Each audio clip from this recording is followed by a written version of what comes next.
बच्चों जय माता दी। बच्चों, भक्ति और साधना के पावन दिन नवरात्र चल रहे हैं। मान्यताओं के अनुसार चैत्र नवरात्र में माँ दुर्गा के 9 अवतारों की पूजा होती है।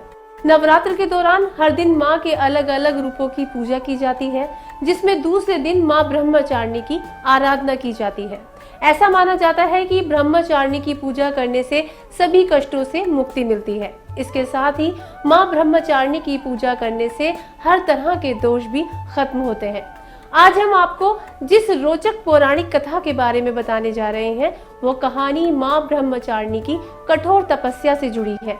तो आइए जानते हैं कि माँ ब्रह्मचारिणी का जन्म कहाँ हुआ, कैसे हुआ और क्या करने से माँ अपने भक्तों से खुश होती हैं। नवरात्र के दूसरे दिन माँ दुर्गा के दूसरे स्वरूप यानी माँ ब्रह्मचारिणी की पूजा होती है। माता ब्रह्मचारिणी ने भगवान शिव को पति के रूप में प्राप्त करने के लिए घोर तपस्या की थी। इसलिए भगवान ब्रह्मा ने उन्हें ब्रह्मचारिणी नाम दिया।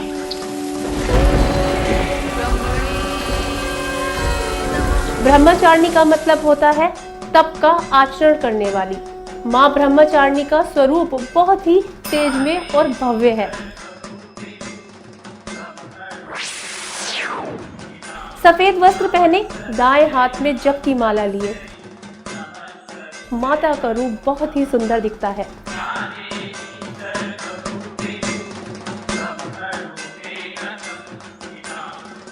ऐसा कहते हैं कि माँ ब्रह्मचारिणी की पूजा करने से सभी तरह के कष्टों से मुक्ति मिलती है। माँ ब्रह्मचारिणी भगवान शिव की पहली पत्नी माता सती का दूसरा रूप है।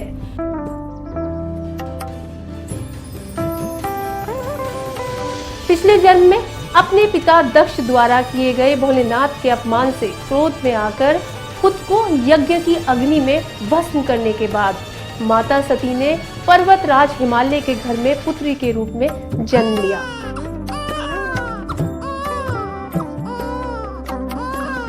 यहाँ उनका नाम पार्वती या शैलपुत्री रखा गया। जब पार्वती जी बड़ी हो गई, तब एक दिन ब्रह्मा जी के मानस पुत्र देव ऋषि नारद हिमालय से गुजर रहे थे। तभी उनकी नजर पार्वती पर पड़ी। नारायण नारायण। तब देव ऋषि नारद पार्वती को उनके पिछले जन्म की बातें याद कराने के लिए उनके सामने प्रकट हुए।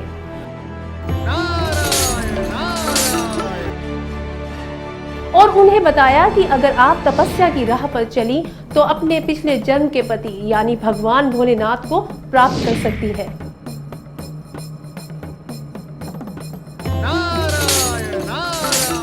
नारद मुनि की बात सुनकर पार्वती जी ने भोलेनाथ को पति के रूप में प्राप्त करने का फैसला लिया और वो अपने घर को त्याग कर वन की ओर चली गई।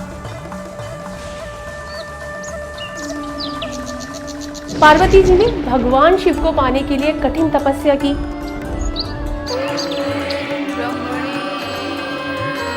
उन्होंने 1000 वर्ष तक केवल फल और मूल खाकर बिताए।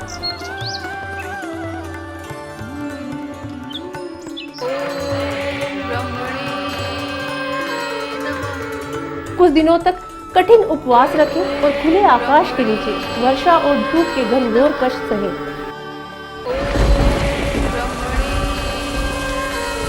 इतना ही नहीं, उन्होंने 3000 वर्षों तक टूटे हुए बेल पत्र खाए।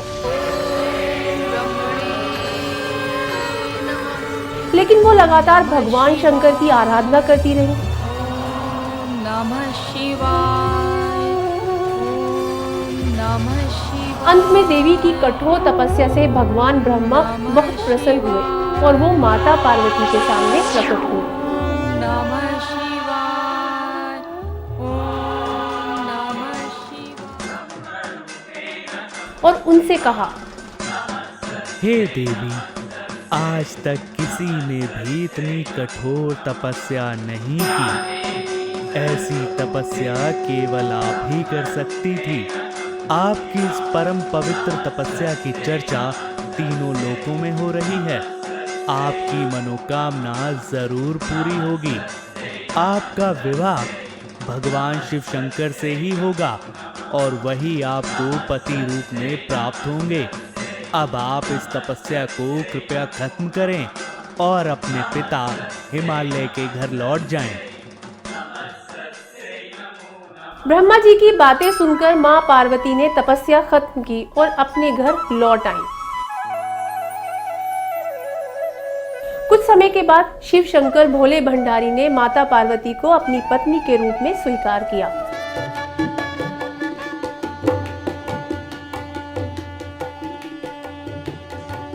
लंबी तपस्या के कारण ही भगवान ब्रह्मा ने माता पार्वती को ब्रह्मचारिणी नाम दिया।